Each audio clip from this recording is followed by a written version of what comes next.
Gandhi police ठाण्याची आणखी एक जबरदस्त कारवाई। 1 किलो 700 ग्रॅम वजनाचा गांजा केला जप्त, एकास अटक तर एक फरार। मिरज शहरात गांजा विक्री वाढल्यानं पोलिसांनी कठोर पावले उचलण्यास सुरुवात केली आहे। महात्मा गांधी चौक पोलिसांनी कारवाई करत 1 किलो 700 ग्रॅम गांजा जप्त केला असून अरबाज शफीक पटेल वय वर्ष 20 राहणार म्हैसाळ रोड चांद कॉलनी मिरज याला अटक केली आहे।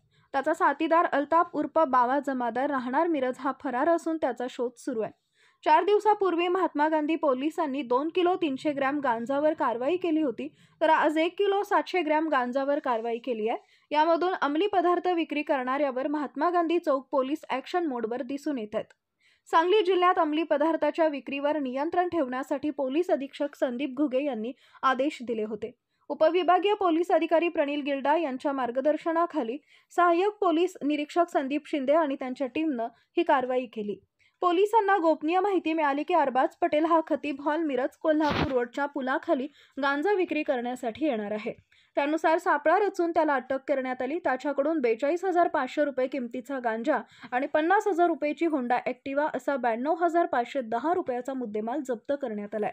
या कारवाईत पोलीस उपनिरीक्षक संदीप गुरव, धनंजय चव्हाण, अभिजित धनगर, विठ्ठल गुरव, अभिजित पाटील, राहुल क्षीरसागर, नानासाहेब चंदन शिवे, विनोद चव्हाण, जावेद शेख, मोहसिन टिनमेकर, सतीश कुमार पाटील व सुनील कांबळे यांनी सहभाग घेतला। पोलिसांनी जिल्ह्यातील अंमली पदार्थ विक्रेत्यांवर कठोर कारवाई करण्याचा इशारा दिलाय। फरार आरोपीच्या शोधासाठी तपास सुरू आहे।